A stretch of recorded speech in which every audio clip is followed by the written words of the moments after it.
And he did this little dance, like, I've been talking with these, like, with the governor of Hawaii about what to do. We got some ideas, especially we're going to have some meetings. Like, he's doing Really? this. Oh, show it to him, Jamie. It's so creepy because it's happening while these people their houses have been burned, all their childhood memorabilia. Joe Rogan and Bill Maher going after Gavin Newsom for how badly he's handled the wildfire crisis. The latest details about the wildfires are heartbreaking and really show how bad things have gotten. We'll also cover some updates about Trump's inauguration, with talk that it might happen at the White House because of security concerns. All this and more so, let's start with what Joe Rogan had to say. All the stuff for their kids, the photos, the fucking everything they have. Everything they have is gone. All heirlooms, their mother's wedding ring, that kind of shit. Everything's burnt to the ground. And this guy's like standing in front of all this stuff, and he's got a smile on his face, and he's talking about land use. The development plans. Watch this. Play this. And give me. I was just talking to Josh Green, the governor of down in Hawaii, who had some ideas around some land use concerns he has around speculators coming in, buying up properties, and the like. So we're already working with our legal teams to move those things forward, and we'll be presenting those in a matter of days, not just weeks. With a big smile on his face. Look at the little wiggle he does with his shoulders. Speculator, watch this. Talking to Josh. Look at this. Look at this little wiggle. It's excited about the possibilities of speculators coming. And he's saying we're move forward. We're going to move forward on that. These people lost their homes. A lot of those people don't even have fire insurance because the fire insurance pulled out of California. I think like 69% of fire insurance pulled out of California because they're like, this is too crazy. Like, you guys aren't doing jack shit to manage this. You're not clearing the brush. The amount of money they could have saved by just clearing brush, by filling the reservoir, that 11 million gallon reservoir was completely empty during the time of full fire season. Like, why didn't you fix that? Yeah. Like, it's all insanely mismanaged. And then this guy is on television talking about, we're really excited about that. Doing a dance in front of the burned down home that people used to sleep in, where their children would sleep in. Like, this is so disgusting. What's always struck me about Gavin Newsom is how disconnected he seems. The way he talks and moves feels so rehearsed, like you're dealing with a robot or someone who's completely out of touch. He comes off as the classic career politician, just saying whatever he thinks people want to hear. There are also some really devastating updates about the wildfire victims, families who lost everything. I'll get into those details in a bit. What's always struck me about Gavin Newsom is how disconnected he seems. The way he talks and moves feels so rehearsed, like you're dealing with a robot or someone who's completely out of touch. He comes off as the classic career politician, just saying whatever he thinks people want to hear. There are also some really devastating updates about the wildfire victims, families who lost everything. I'll get into those details in a bit. And she says it's really just devastating to see. This is the first time many people are actually getting a chance to see their homes and their businesses because they haven't been allowed to get in. It's very strict. The National Guard is making sure that you have your ID that has your address. And for us as well, we've had to show our press pass to be able to get in. And in fact, just yesterday, we had a National Guards member tell us that they've even seen fake press passes because so many homeowners were just trying to get in. And I spoke with a homeowner in the Pacific Palisades last night who told me he knew one of his neighbors had made a fake news pass just to be able to go in there and take pictures of his home while letting people so that he could access give their to his homes? insurance company to be able to get some It's crazy that the kind of governor relief talks about right making now, recovery Adrian. easier, and yet there's so much red tape holding homeowners back. It's so sad I didn't that they lose can't my go home, back, but there so are I'm too only many going off looters reports who and are research. pretending that they But this belong in seems those to be the neighborhoods, reality and on that's the been ground. Primary concern. So what about the people who lost everything? What are they supposed to do? A real estate mogul who's gone viral has been speaking with homeowners and shedding light on the challenges they're facing. Let's hear what he has to say.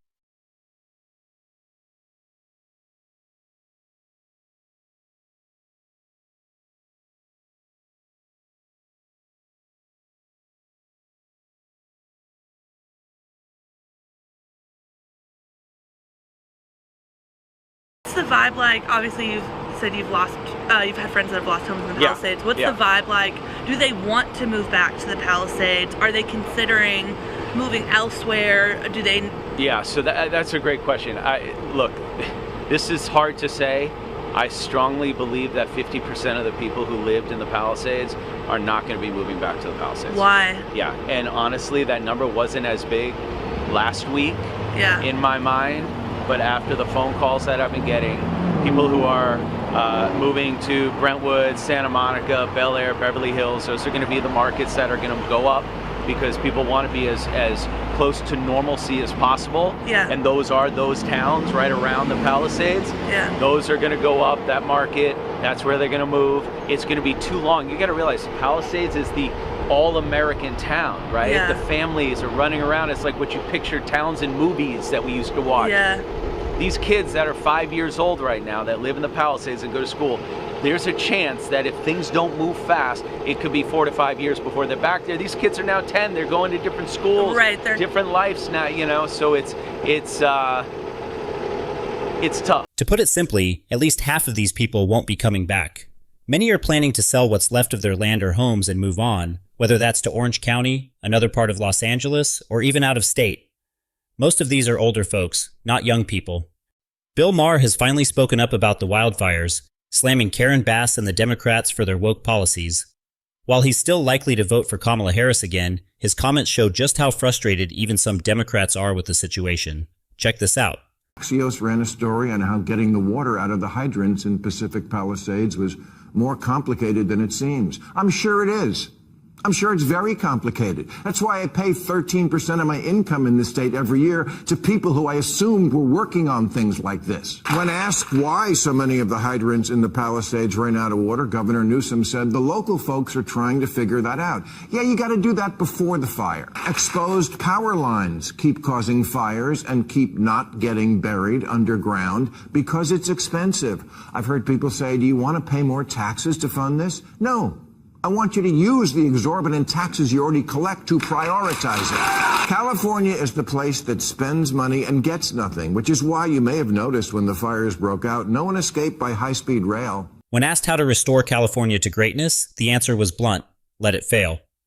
The idea is that only a complete collapse will force voters to break away from the supermajority of Democrats, even if Gavin Newsom or Karen Bass are replaced. The system without voter ID and with the same policies will likely keep the cycle going. It's a grim outlook, suggesting it would take something as extreme as widespread destruction for real change to happen. Now, shifting gears to our next story, Mike Johnson has revealed some shocking insights about Joe Biden, including claims that he wasn't even aware of the executive orders he signed. Let's check out the clip. This is probably third week of January. We sit down, we're in the midst of it, and the whole conversation, and I'm going, we don't need to have this conversation. The president reaches over just like this. We're sitting right next to the fireplace in the Oval, and he grabs my arm and he says, the speaker and I just need a couple minutes together. Would y'all just leave us alone? And I looked up on the faces of some of the staff standing around the wall, and they're like, oh, no, he did it. So he called it. He's the commander-in-chief. So everybody leaves, and he and I are standing awkwardly in the middle of the Oval Office right over the rug by that coffee table. And I said, Mr. President, thanks for the moments. This is very important. I got some big national security things I need to talk to you about that I've heard and I think you know, and what do we do? But first, real quickly, Mr. President, can I ask you a question? I cannot answer this from my constituents in Louisiana. Sir, why did you pause LNG exports to Europe? Like, I don't understand, liquefied natural gas is in great demand by our allies. Why would you do that? Because you understand, we just talked about Ukraine. You understand you're fueling Vladimir Putin's war machine because they got to get their gas from him, And he looks at me, stunned with this, and he said, I didn't do that. And I said, Mr. President, yes, you did. It was an executive order, 3 weeks ago. And he goes, no, I didn't do that. And he's arguing with me. I said, Mr. President, respectfully, could I go out here and ask your secretary to print it out? We'll read it together. You definitely did that. And he goes, oh, you talk about natural gas. Yes, sir. He said, no, you misunderstand. He said, what I did is I signed this thing we're gonna conduct a study on the effects of LNG. I said, no, you're not, sir. You paused it. I know. I have the export terminals in my state. I talked to those people this morning. This is doing massive damage to our economy, national security. It occurred to me, Barry, he was not lying to me. He genuinely did not know what he had signed. And I walked out of that meeting with fear and loathing because I thought, we're in serious trouble. Who is running the country? I don't know who put the paper in front of him, but he didn't know. I'm not so much mad at Biden. I'm frustrated with Mike Johnson. Why didn't he push harder for the 25th Amendment when it mattered? Bringing it up now feels pointless. We already know the media and Democrats covered this up, but why didn't Republicans speak out sooner? In the next clip, even Democrats seem to be losing trust in their own party. Charlemagne admits he's starting to question everything they've been saying. Let's check it out.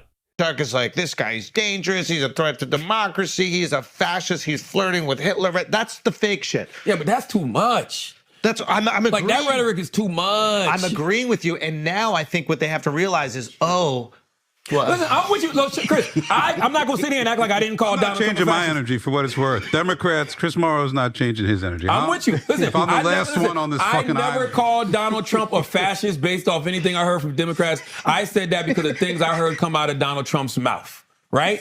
But guess what?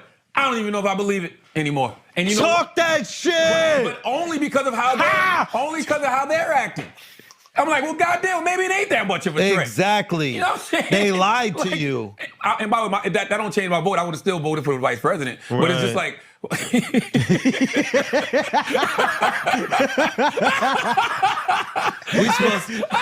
Y'all still believe he voted for Kamala Harris for president? Right. Nah, yes, he did. I fuck with Kamala. That's I genuinely, but for reasons, right? I voted for the vice president. Yes. No, I voted for the vice president because, number one, I do believe in her, but also that's my friend. That's a person I consider a friend. You're not going to support your friend for president? Yo, you really think that Charlamagne voted for Kamala Harris? What's worse, truly believing Kamala Harris was the right pick for president, or knowing she wasn't, but voting for her anyway? Share your thoughts in the comments. Most of what Democrats say to the public feels like empty political theater. The party has no strong identity or leadership right now, and even their media allies seem to be falling apart. Instead of moving on, some remain stuck on Trump, unable to let it go.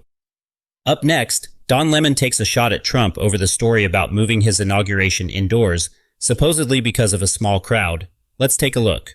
Cold, Donald, really, to have your inauguration outside because the temperature is going to be 23 degrees. Okay, let's just put this into perspective. It was 7 for Reagan. It was 22 for Kennedy. It was 28 degrees for Barack Obama with winds somewhere in the 20-mile-an-hour range as well. It was freezing. So I'm not sure it's the cold. I think maybe it's that you're afraid of the crowd sizes and that hotels are still available and that a lot of people, as many people as, showed up for, Barack Obama or Joe Biden or whatever, won't be showing up for your inauguration. I think it's the crowd sizes. That number is more important than the temperature number. It's being reported that Trump's inauguration might be moved indoors, possibly even to the White House, though that's still speculation.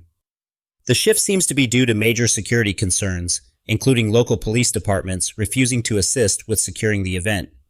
It's a troubling situation all around. We've got some breaking news for you. It was just announced that only Congress and the Senate, along with their spouses, they will be the only people allowed in the rotunda for the swearing in. Terry, your initial thoughts on that breaking news? Yeah, I mean, all throughout the day, there's been a lot of questions. Brian Glenn was just on us at the top of the show talking about a lot of people are wondering that are already in D.C., already out there, have their tickets, are wondering what they're going to be doing, how they'll be able to view it. Will they be able to view it, Bo? Yeah, this is kind of what I thought is just the VIPs, so to speak, the ones that are really closely involved will be the ones closest to him. And again, that may be a weather reason, but it could also be a security reason. Yeah, that's a Brian. What does it say about our government and the Secret Service if we spend trillions on defense but can't even protect our own president? He's now riding around with anti-drone tech on his SUVs, and if they can't even swear him in at the Capitol Rotunda, what's the point of these agencies? It's clear things need a serious overhaul.